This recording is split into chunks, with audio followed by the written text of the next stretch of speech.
C'est ainsi donc que les membres de la communauté d'accueil ici à Muhumuro sont en train d'organiser pour apporter de l'aide aux réfugiés bougoyens qui continuent d'arriver massivement.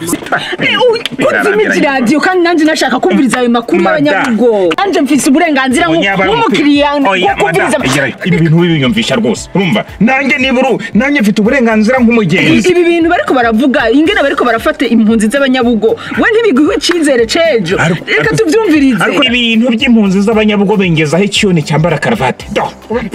Imaze kuneza semere rwose. Hano bose iradiyo yose shizaho abanyabugo. Imodoka yose hano muri taxi bitangira bimbangamira ngewe.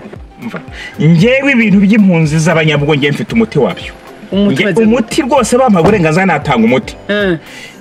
Bafashize impunzi zose. Urumva?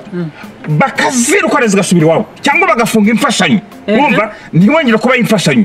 Ikibazo cy'impunzi cyakemuka z'abanyabugo rwose. Urumva? Ahubwo bazafunga umupaka ntazongere kugira impunzi garuka inangaha. Mbwira akamaro na kamwe umuntu w'impunzi w'umunyabugo atumara inanga iwacu. Mbona uko mosha sirika? Kuna kwa nini? Kandi rwa rurimi rw'abana rw'abazanye.